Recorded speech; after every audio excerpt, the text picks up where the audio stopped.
Hello दोस्त, कैसे हैं? आज हम लोग पढ़ेंगे दिल्ली सल्तनत के विषय में। जैसा कि दिल्ली सल्तनत का जो काल हुआ मित्रों, दिल्ली सल्तनत के काल में तीन गुलाम सरदारों ने शासन किया, जो किसी न किसी द्वारा सुल्तानों द्वारा खरीदे गए थे। दिल्ली सल्तनत के इतिहास में जो गुलाम हुए, तीन गुलाम हुए। जो प्रथम गुलाम था, दिल्ली सल्तनत का जो प्रथम गुलाम था वह कुतुबुद्दीन था।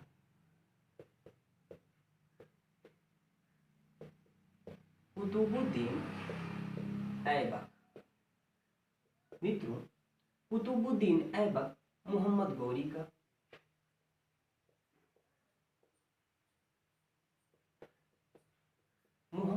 का गुलाम था।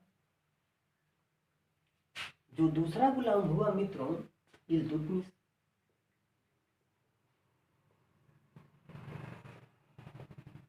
इल्तुतमिश मित्रों कुतुबुद्दीन ऐबक का गुलाम था।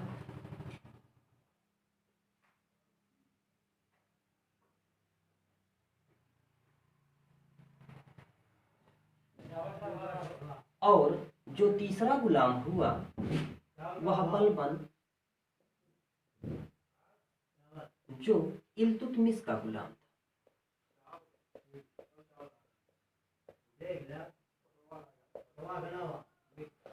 गुलाम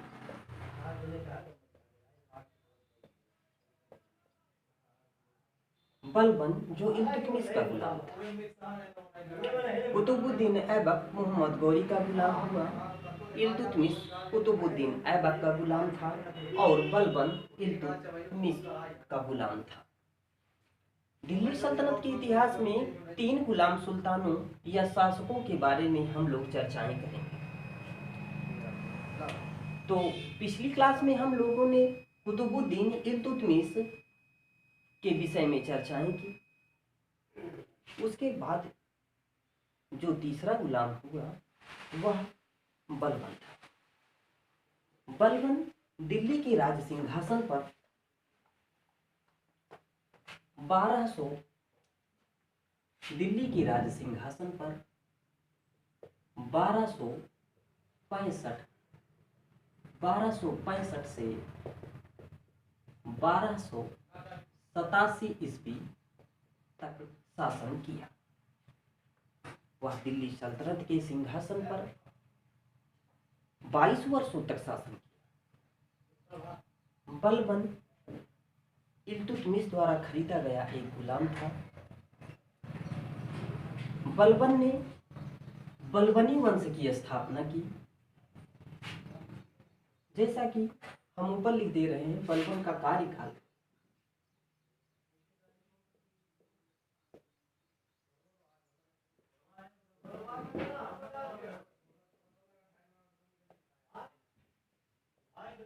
बलबन का कार्यकाल 1265 से 1287 ईस्वी तक रहा। दिल्ली सल्तनत के इतिहास में बलबन का पूरा नाम मित्रों गियासुद्दीन बलबन था। गियासुद्दीन बलबन। बलबन का पूरा नाम गियासुद्दीन बलबन था। बलबन ने बलबनी वंश की स्थापना की। बलबनी वंश की स्थापना की।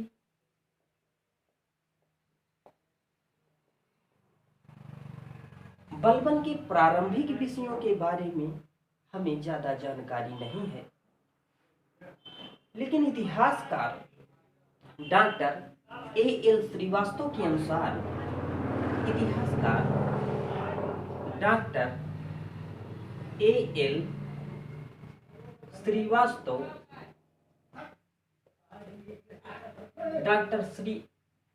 के अनुसार बलबन के प्रारंभिक जीवन के बारे में हमें जानकारी प्राप्त होती है। बलबन के प्रारंभिक जीवन, गियासुद्दीन बलबन का प्रारंभिक जीवन।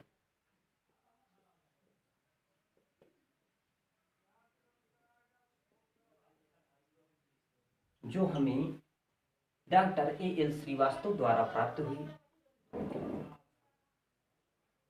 बलबन के पिता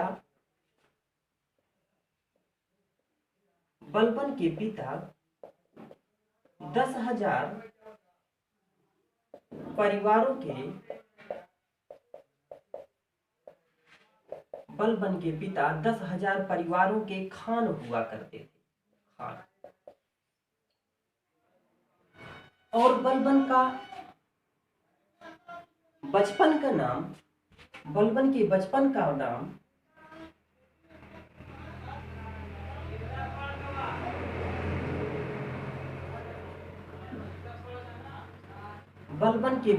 नाम बहाउद्दीन बलबन था।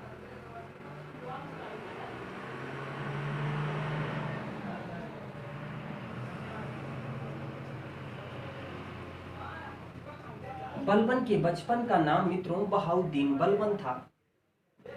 बहाउद्दीन बलबन बचपन में ही मंगोलों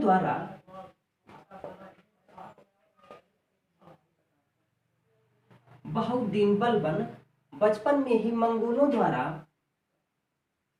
पकड़ लिया जाता है।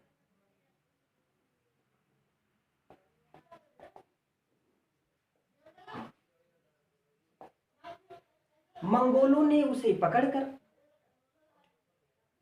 बगदाद में ले जाकर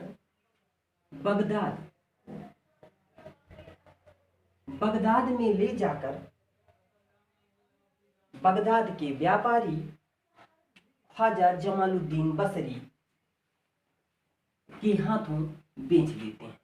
ख्वाजा जमालुद्दीन बसरी के हाथों बेच देते हैं। जमालुद्दीन बसरी ने बलबन को 1233 ईस्वी गुजरात के रास्ते दिल्ली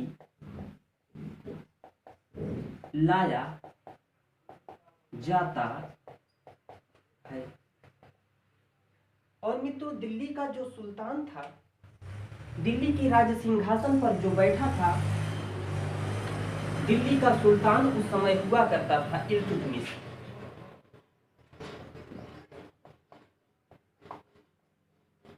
इल्तुतमिश ने बलबन को ग्वालियर विजय के उपरांत 1233 ईस्वी ग्वालियर विजय के उपरांत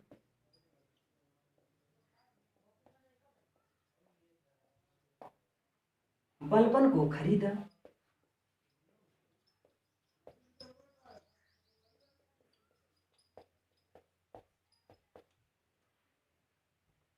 और बलबन की कार्यकुशलता को देखकर इल्तुतमिश ने खासदार का पद प्रदान किया।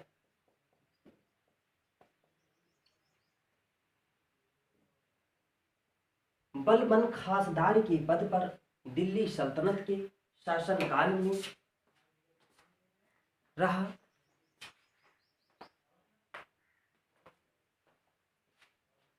जैसा कि मित्रों हमने जाना, श्री A.L. श्रीवास्तव के अनुसार बलबन के प्रारंभिक जीवन, बलबन ने दिल्ली सल्तनत में लौह और रक्त की नीति अपनाई।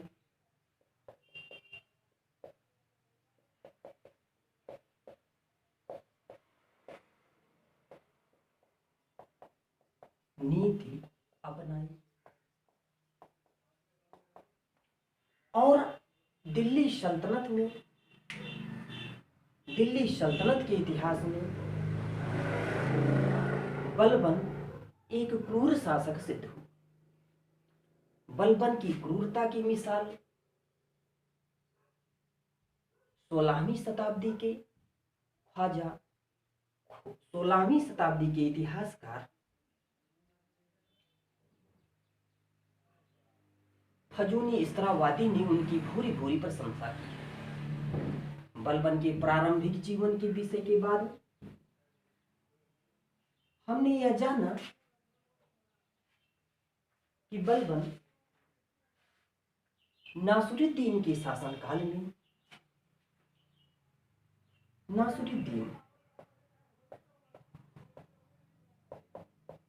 नासुरुद्दीन के शासनकाल में 20 वर्षों तक नायब के पद पर रहा।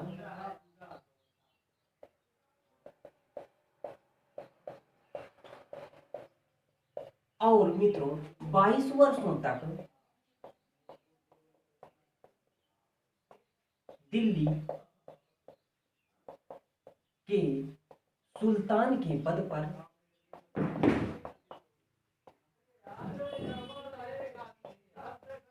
रहा। नासुरुद्दीन के समय में ही वह 20 वर्षों तक नायब के पद पर रहा। बलबन अपनी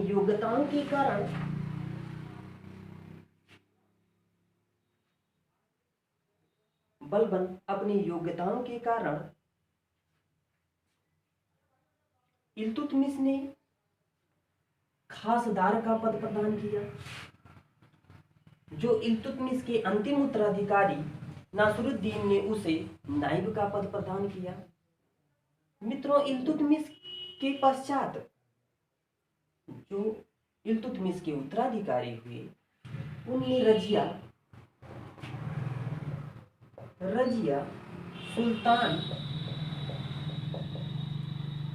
सुल्तान के कार्यकाल में बलबन अमीर ए शिकार के पद पर रहा।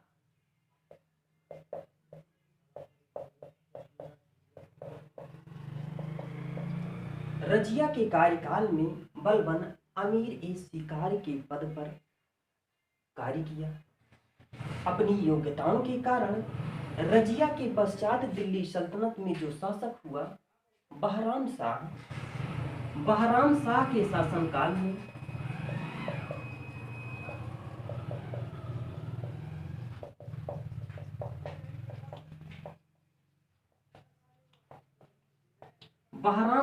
शासनकाल में अपनी योग्यता के कारण अमीर ए आखूर के पद पर रहा।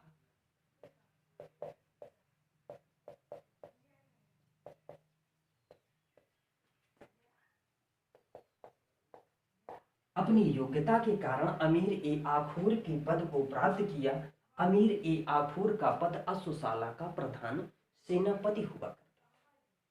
मित्रों, वो समय दिल्ली सल्तनत के शासनकाल में अमीर ए हाजिब का पद हुआ करता था। अमीर ए हाजिब के पद पर बदरुद्दीन शंकर रूमी था।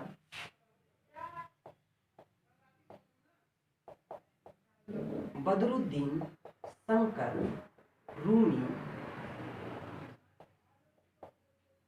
कहा जाता है कि बदरुद्दीन शंकर रूमी की बलबन पर विशेष कृपा रही और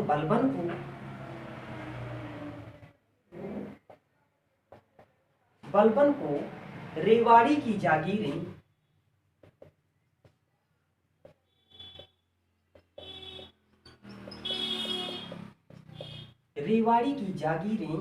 बदरुद्दीन शंकर ने दी। वह एक कुशल राजनीतिज्ञ धीरे धीरे बनता चला। बलबन अपने कार्यकुशलता से अनेक पदों को प्राप्त करता हुआ एक सुल्तान के पद को अंत में प्राप्त करता है।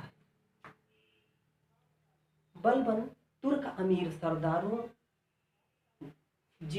जिसका नाम था तुर्कान ए चहलगानी तुर्कान ए चहलगानी का ही बलबन एक सदस्य हुआ था।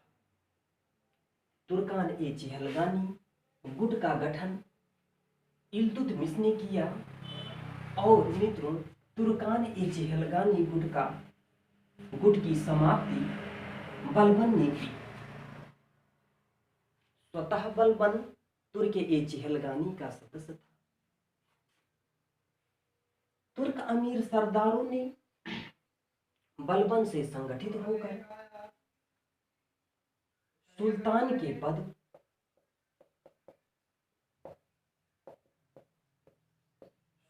के पद पर जो बैठा था जिसका नाम था बहराम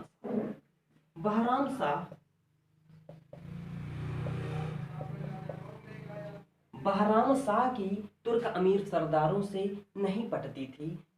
इसकी वजह से तुर्क अमीर सरदारों ने बहराम शाह को सिंहासन से हटाने के लिए बलबन को उकसाया और बलबन द्वारा तुर्क बहराम शाह दिल्ली के राज सिंहासन से हटाया जाता है और मसूद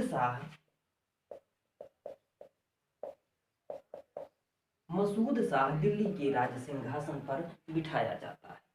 बलबन एक कुशल राजनीतिज्ञ था। उसकी राजनीतिज्ञता की यह मिसाल है। तुर्क अमीर सरदार बलबन से काफी प्रसन्न हुए और बलबन को तुर्क अमीर सरदारों ने फांसी की जागीर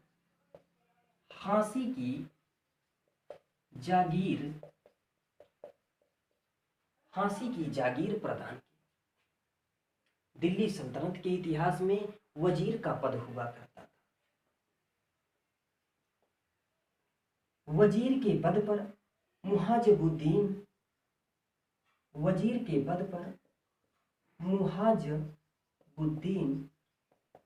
बैठा था।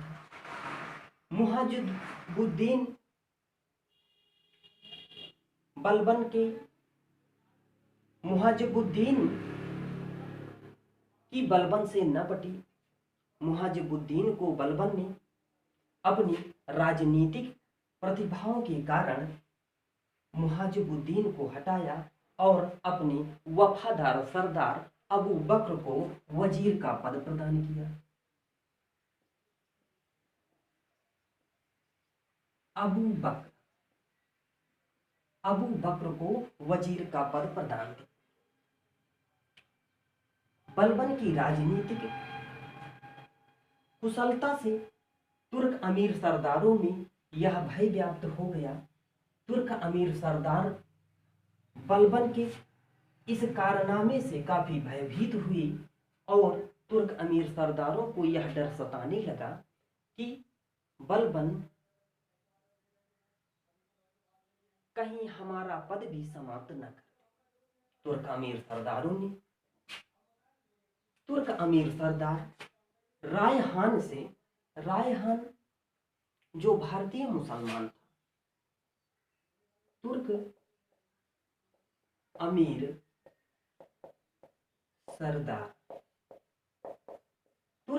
सरदार रायहान से संगठित होकर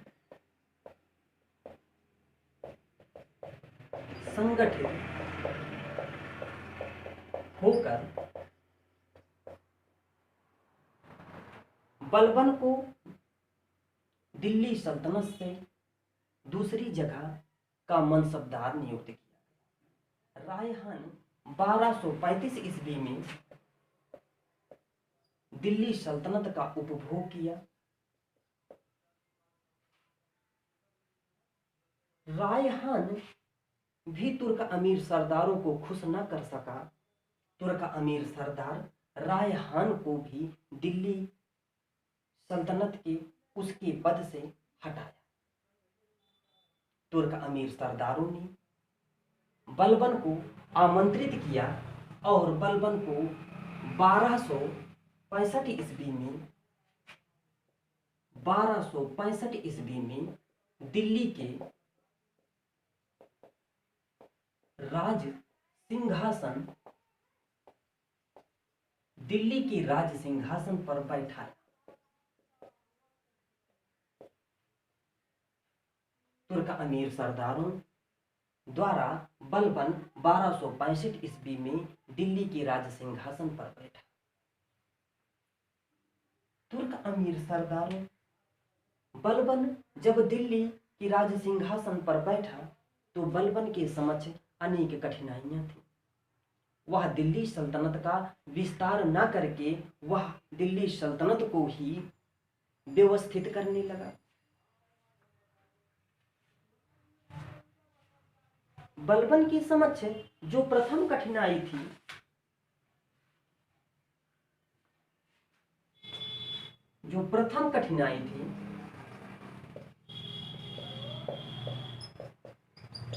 वह यह थी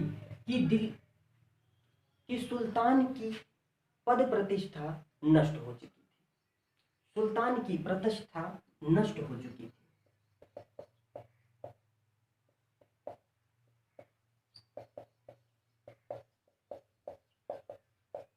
नष्ट हो चुकी थी।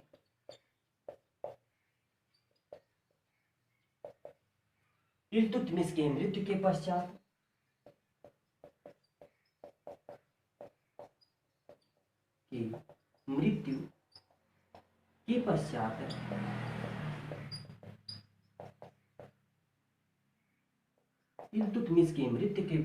इल्तुतमिश के जो पुत्र हुए या पौत्र हुए वह अयोग्य हुए और उनकी अयोग्यता के कारण सुल्तान की पद प्रतिष्ठा धूमिल पड़ गई थी। सुल्तान की प्रतिष्ठा कायम रखने के लिए बलबन ने तुर्क अमीर सरदारों की शक्ति को छीन लिया। बलबन ने तुर्क अमीर सरदारों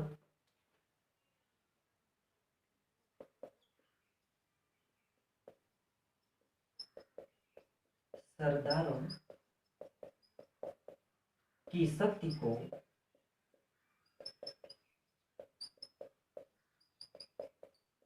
छीन किया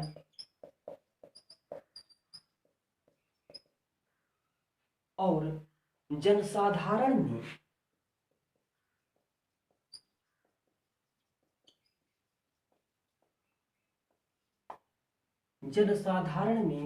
सुल्तान के प्रति भय और सम्मान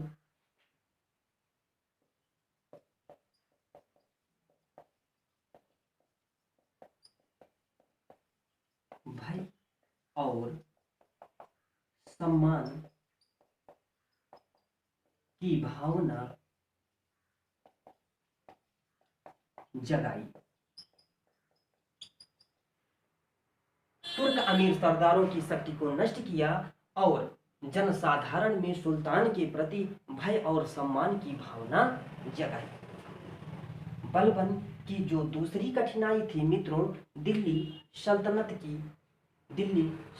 की सिंहासन की थी। दूसरी कठिनाई दिल्ली सल्तनत की सुरक्षा। दूसरी कठिनाई दिल्ली सल्तनत की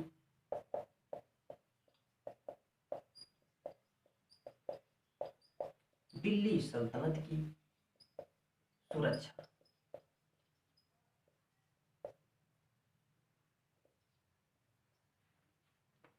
वह दिल्ली सल्तनत की उसकी दूसरी कठिनाई थी, दिल्ली सल्तनत में मंगोल आक्रमणकारियों ने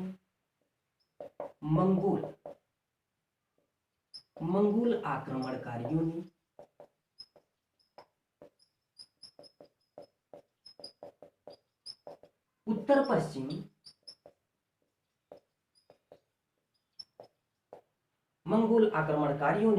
पश्चिम सीमा को अपने कब्जे में ले लिया और पंजाब एक सूबा जो प्रांत था, पंजाब का प्रांत वह हड़प लेते हैं। मंगोलों के हाथ में पंजाब चला जाता है।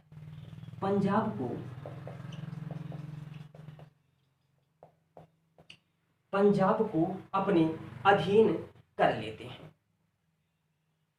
मित्रों, पंजाब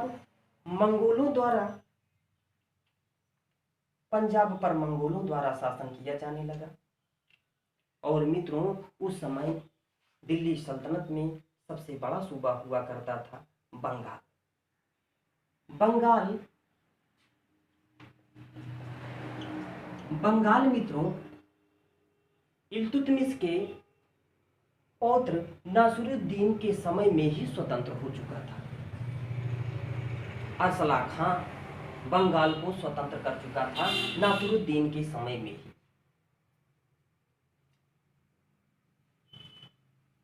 बलबन की दूसरी कठिनाइयों के बाद बलबन जब सुल्तान बना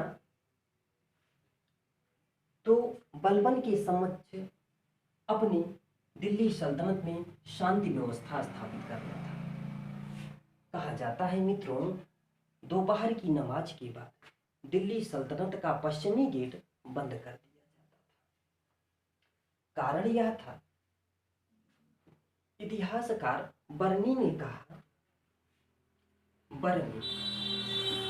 इतिहासकार बर्नी ने कहा कि दोपहर की नमाज के पश्चात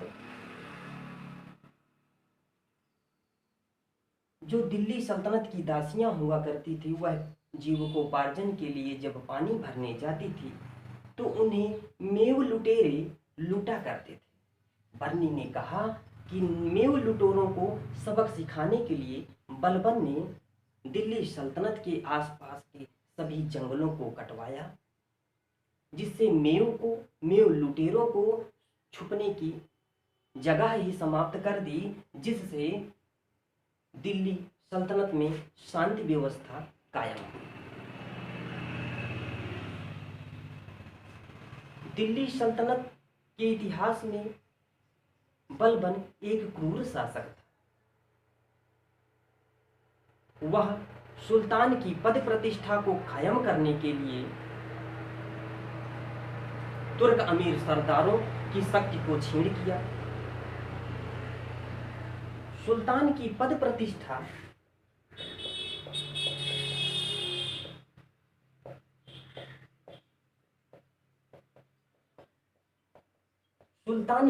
प्रतिष्ठा जो धूमिल हो गई थी तुर्क अमीर सरदारों द्वारा, वह कायम करने के लिए वह तुर्क अमीर सरदारों से कहा करता था,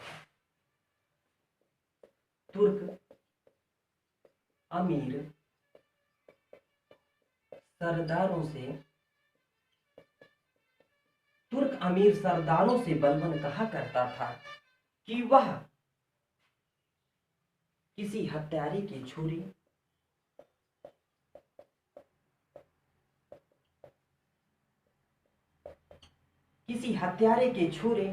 और विष के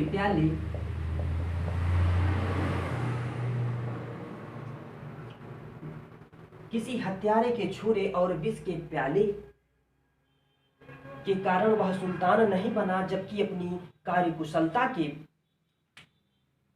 कारण वह दिल्ली का सुल्तान बना। यह तुर्क अमीरों से कहा करता था। बलबन के अनुसार बलबन ने कहा,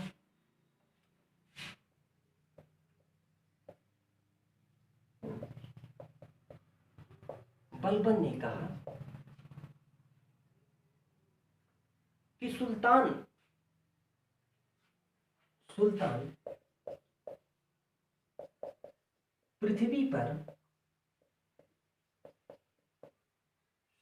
पृथ्वी पर ईश्वर का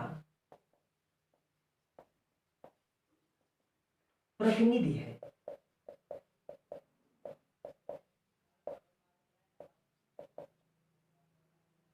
सुल्तान पृथ्वी पर ईश्वर का प्रतिनिधि है, ईश्वर द्वारा भेजा गया एक दूत है। यह तुर्क अमीर सरदारों से बलबन कहा करता था। सुल्तान पृथ्वी पर ईश्वर का प्रतीक है, नियामक एक खुदाई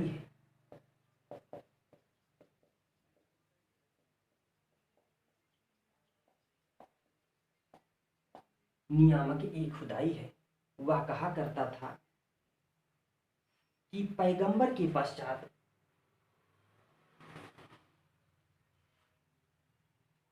सुल्तान का पद पैगंबर के पश्चात हुआ करता है। वह तुर्क अमीरों को यह बतलाता था कि वह किसी हत्यारे के छुरे और विष के प्याले की बदौलत सुल्तान नहीं बना, बल्कि ईश्वर की यह इच्छा थी कि मैं सुल्तान बनूं। दैवीय शक्ति की स्थापना करता है। दिल्ली सल्तनत में बलबन ने दैवीय शक्ति के आधार पर दिल्ली का शासक बना। मित्रों, फिरदौसी की रचना, फिरदौसी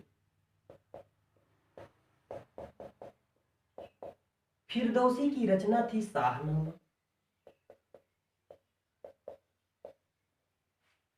शाहनामा का जो सूरवीर पात्र था,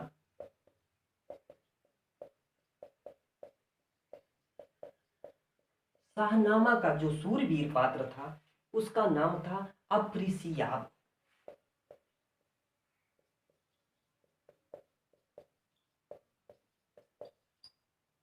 बलबन अपने को अफ्रीसियाब का वंशज कहलवाया।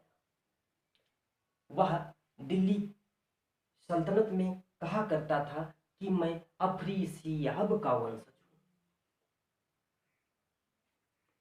सुल्तान की पद प्रतिष्ठा को बढ़ाने के लिए बलबन ने अपने व्यवहार में परिवर्तन किया।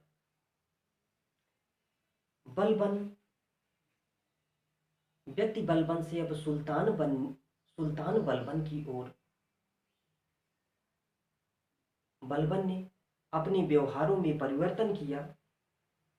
कहा जाता है कि बलबन ने शराब पीना बंद कर दिया, विनोद प्रिय व्यक्तियों के साथ बैठना बंद कर दिया, छोटे सरदार या सूबेदारों से मिलना बंद कर दिया। इसी एवज में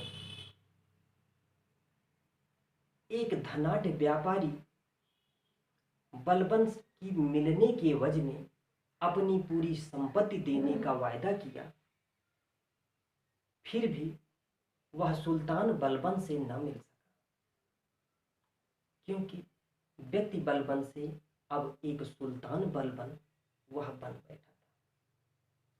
बलबन अपने अमीर सरदारों को यह सबक सिखाने के लिए, अमीर सरदारों में भय व्याप्त करने के लिए इन सब बातों को दिल्ली सल्तनत में जन जन तक पहुंचाई, जिससे दिल्ली सल्तनत की या दिल्ली सरदार की या दिल्ली सुल्तान की प्रतिष्ठा को बढ़ाया जा। बलबन अफ्रीसियाब का वंशज बतलाया। बलबन ईरानियों से काफी प्रभावित हुआ।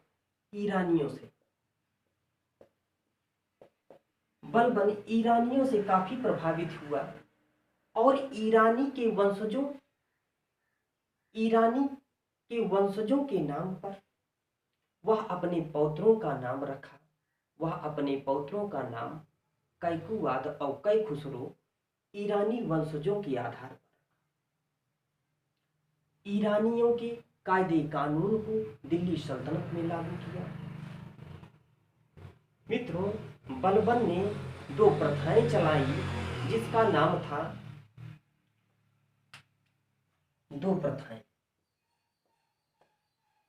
बलबन ने दो प्रथाएं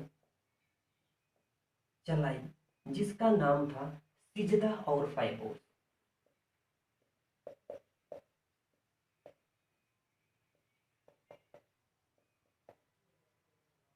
सिजदा का मतलब होता है सुल्तान के अभिवादन के लिए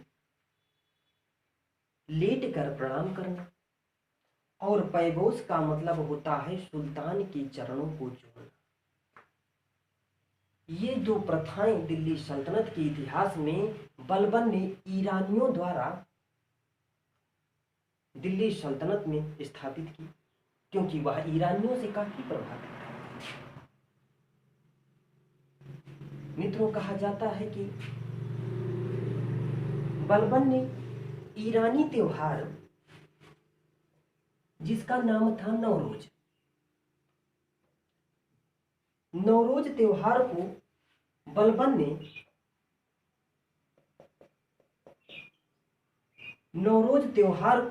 ने दिल्ली सल्तनत में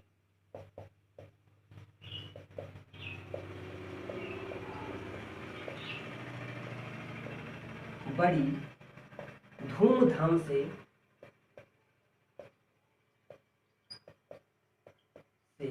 मनाया करता था।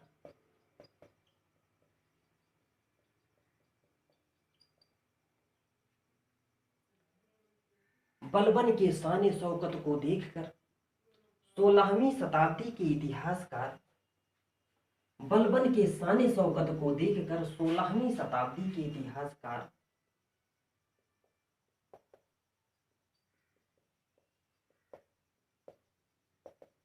16वीं शताब्दी के इतिहासकार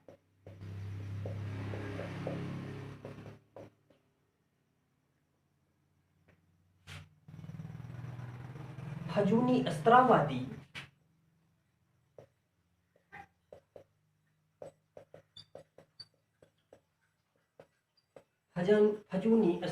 ने कहा कि बलबन का कद लंबा था, उसकी दाढ़ी भी लंबी थी और बलबन मुकुट भी लंबा पहना करता था। उसके दाढ़ी से मुकुट की लंबाई प्रायः 1 गज हुआ करती थी। यह हजूनी इस्त्रावादी ने कहा। हजूनी इस्त्रावादी ने बलबन के शान शौकत को देखकर कहता है, बलबन जब अपने महलों से निकला करता था तो नंगी तलवारें लिए बिस्मिल्लाह बिस्मिल्लाह की आवाज करते हुए भयावह शरीर रक्षक बलबन के साथ चला करते थे। हजूनी इस्त्रावादी जो 16वीं शताब्दी के इतिहासकार थे, उन्होंने बलबन की भूरी भूरी प्रशंसा की। बलबन सुल्तान की प्रतिभा को कायम करने के लिए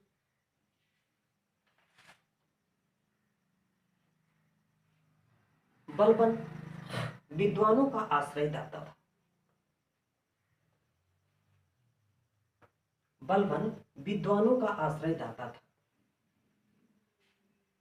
कहा जाता है विद्वानों के आवास या निवास गृहों को उनके वंशजों और उनके देश के नाम पर रखवाया।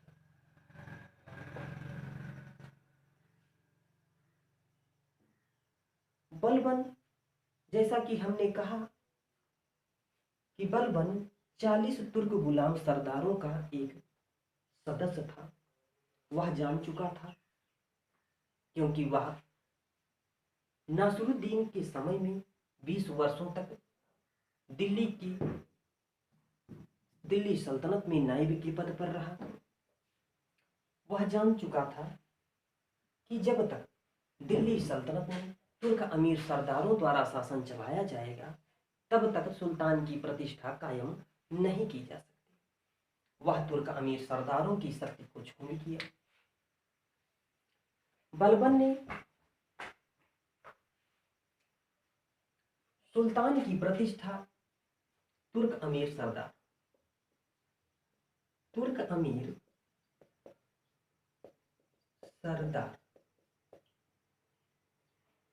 वह जान चुका था कि तुर्क अमीर सरदार जब तक दिल्ली सल्तनत में रहेंगे तो सुल्तान की प्रतिष्ठा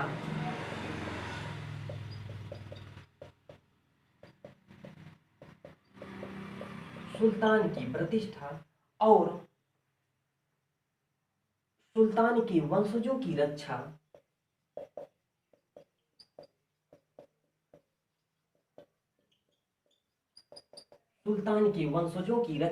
नहीं की जा सकती।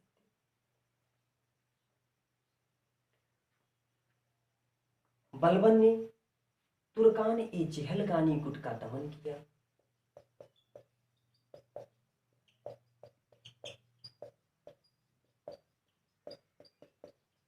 बलबन ने तुर्कान ए चहलगानी गुट का दमन किया और सुल्तान की प्रतिष्ठा को सरदारों की प्रतिष्ठा को धूमिल करने के लिए मित्रों बदायूं के सूबेदार बदायूं के सूबेदार बदायूं के सूबेदार मलिक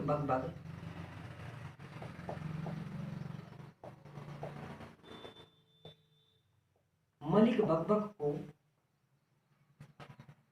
बदायूं के बाजार में बड़ी बाजार में कोड़े से पिटवाया।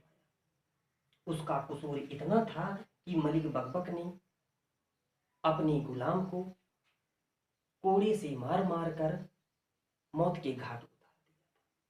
इसका सिर्फ कसूर इतना था। इसी वजह से बलबन ने मलिक बकबर को बदायूं में कोड़े से पिटवाया। कई सूबेदारों की प्रतिष्ठा को वह धूमिल किया। बलबन ने अपनी सेना का संगठन किया। सेना का संगठन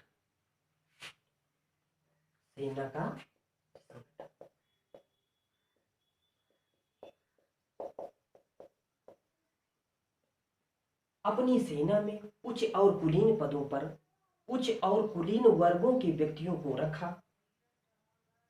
सेना का जो नाम हुआ करता था उसका नाम था दीवाने अर्ज।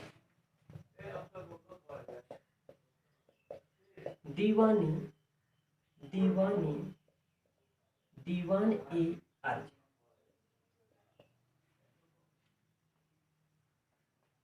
बलबन के समय में सेना को दीवाने अर्ज कहा जाता था और इमादुल उल मुल्क को दीवाने अर्ज पर बिठाया।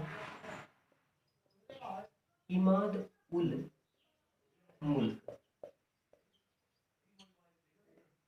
उल मुल्क जो बलबन का एक वफादार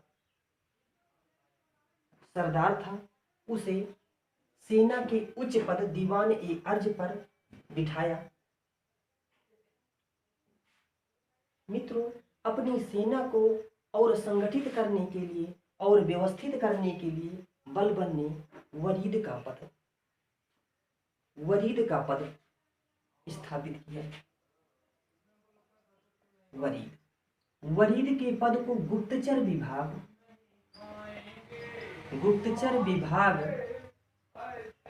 वरीद को गुप्तचर विभाग कहा जाता था। गुप्तचर विभाग जो था बलबन द्वारा एक संगठन था और गुप्तचर विभाग में जो व्यक्तियों को नियुक्त करता था वह बलबन उनकी कार्यकुशलता को देखकर ही नियुक्त करता था। बलबन ने गुप्तचर विभाग का गठन किया। गुप्तचर विभाग की वजह से उसने अपने पुत्रों इक्तादारों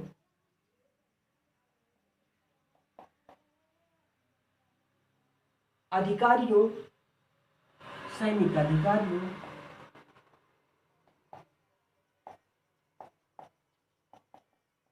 प्रशासनिक अधिकारियों,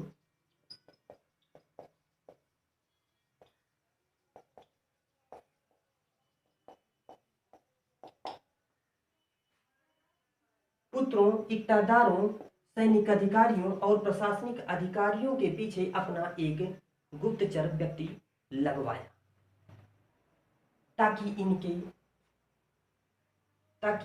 ये जो अधिकारी थे जो कार्य करें उनकी सूचना तुरंत सुल्तान के पास पहुंचनी चाहिए। इसकी एवज में बलबन ने गुप्तचर विभाग का गठन किया। बलबन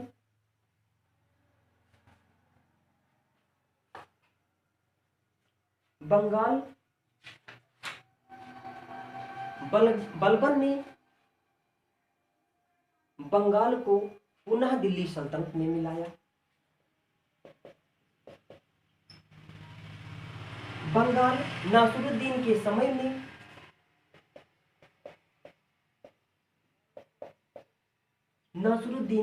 में ही बंगाल अरसला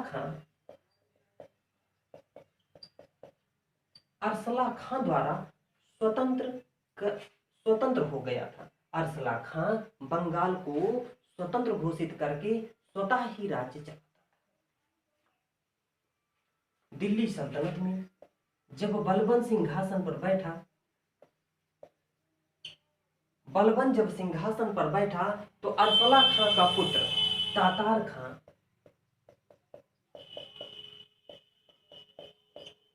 बलबन के सूबेदार के पद पर था। तातार खां एक योग्य और बुद्धिजीवी शासक था, सूबेदार था। तातार खां बलबन की योग्यता और राजनीतिक प्रतिभा से परिचित था। तातार खां ने बलबन से संधि कर ली और तातार खां ने बलबन को 63 हाथी उपहार स्वरूप बलबन को भेंट दिया। बलबन ने बंगाल को व्यवस्थित करने के लिए अपनी एक वफादार सरदार जिसका नाम था तुगरिल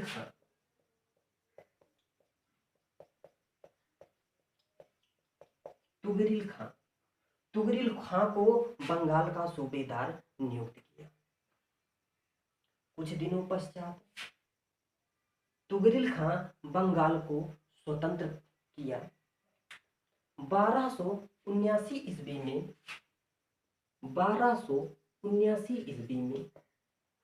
तुगरिल खां ने बंगाल को स्वतंत्र किया और अपने नाम के सिक्के चलवाए और फतवा भी पढ़वाया। बलबन का विद्रोह करता यह प्रथम सरदार था। इसके पहले किसी सरदारों ने बलबन के सम्मुख विद्रोह नहीं किया। 1279 ईस्वी में तुगरिल खां ने जब बलबन से विद्रोह किया और उसके पश्चात मुगीसुद्दीन की उपाधि धारण की।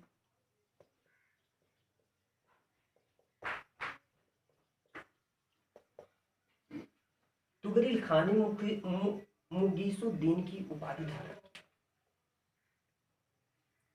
बलबन बहुत क्रोधित हुआ। बलबन तुगरिल खां को सबक सिखाने के लिए अपने सरदार अवध के सरदार जिनका नाम था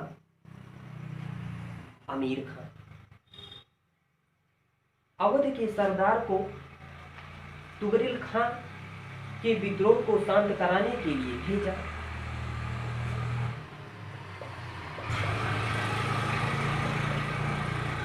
अमीर खां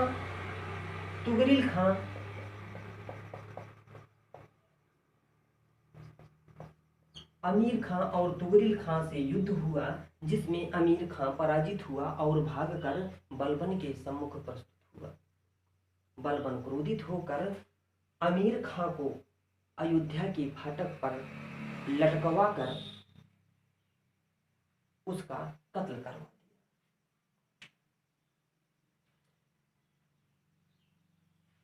बलबन तुगरिल खां को सबक सिखाने के लिए बंगाल स्वयं ही चला।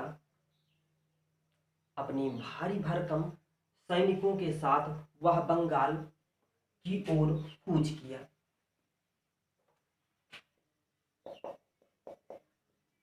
बंगाल जो तुगरिल खां द्वारा कब्जा कर रखा था उसे सबक सिखाने के लिए बलबन ने तुगरिल बंगाल पर आक्रमण किया और तुगरिल खां अपनी राजधानी लखनऊ भागकर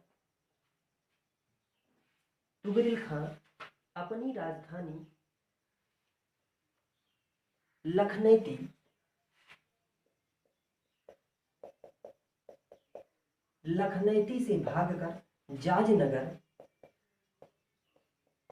जाज नगर के जंगलों में जाकर छिप गया, जिसकी सूचना बलबन के एक वफादार सैनिक जिसका नाम था मित्रों मलिक मोहम्मद जावेद, जो बलबन का सैनिक या सेना प्रमुख था जिसका नाम था मलिक मोहम्मद जावेद,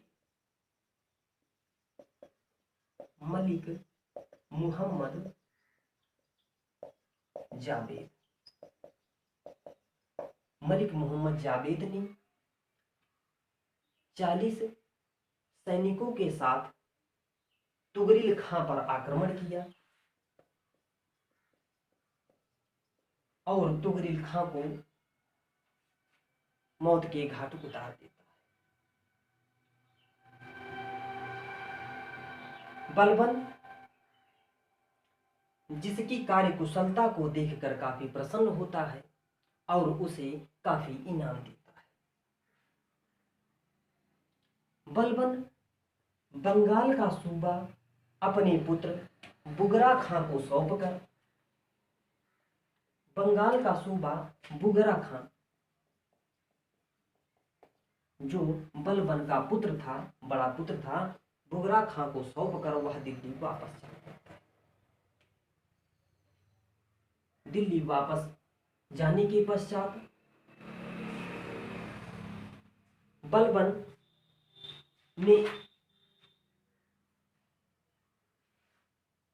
ने सभी जागीरदारों की जांच करवाई।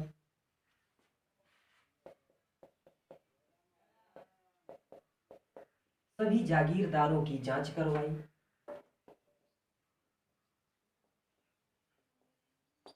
ये वही जागीरदार हुआ करते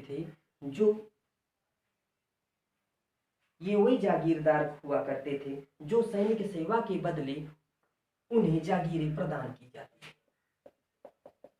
सैनिक सेवा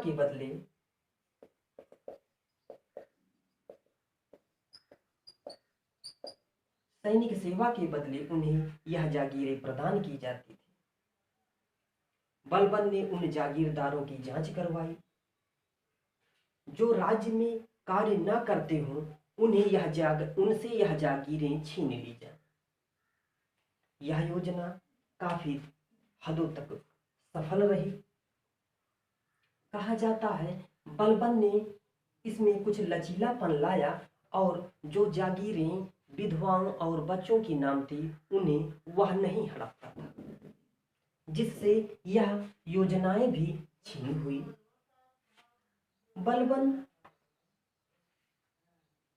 को हमने जाना कि सुल्तान की प्रतिष्ठा को बढ़ाने के लिए अनेकानेक कार्य किए।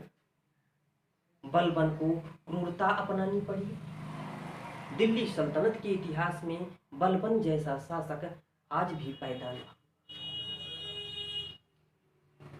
दिल्ली सल्तनत के इतिहास में उस क्रूर शासक बलबन के इतिहासों के बारे में हमने जाना और बलबन की मृत्यु 1287 ईस्वी में मृत्यु हुई। वह बुढ़ा हो चला था और जिसके कारण उसकी मृत्यु हुई। मित्रों, बलबन अपना उत्तराधिकारी अपने पौत्र जिसका नाम था कैखुसरो को अपना उत्तराधिकारी नियुक्त किया।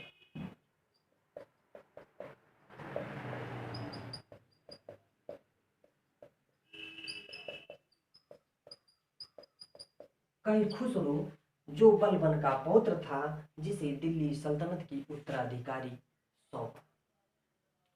तो दिल्ली सल्तनत के इतिहास काल में हमने 3 गुलामों की चर्चाएं की, कुतुबुद्दीन ऐबक, इल्तुतमिश और बलबन।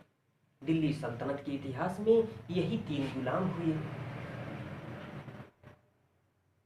बलबन ने सुल्तान की पद प्रतिष्ठा कायम की। तुर्क अमीर सरदार का जो संगठन हुआ करता था, तुर्कान ए चिहलगानी का अंत किया। नौरोज नामक प्रथा चलाई, सिजदा और पैबोज नामक एक प्रथा चलाई। नौरोज त्योहार मनवाया। ईश्वरी सत्ता को काबिज करके, कायम करके वह दिल्ली सल्तनत पर राज्य किया। बलबन एक योग्य और कुशल शासक सिद्ध हुए। बलबन के इतिहास में बस इतना ही। एक बड़े चैप्टर को अगर हमें पढ़ना और समझना है, एक प्रतियोगी छात्र को अगर बड़े चैप्टर को समझना है, तो उसमें क्रमबद्धता होनी अति आवश्यकता है। अगर क्रमबद्धता नहीं रहेगी तो हम इन विशाल चैप्टर को समझ नहीं सकेंगे। क्रमबद्धता वैज्ञानिक अध्ययन पर बल देता है, वैज्ञानिकता तथ्यों पर बल देता है। तो क्रमबद्धता अति आवश्यक है एक प्रतियोगी छात्र के लिए। आज के लिए इतना ही।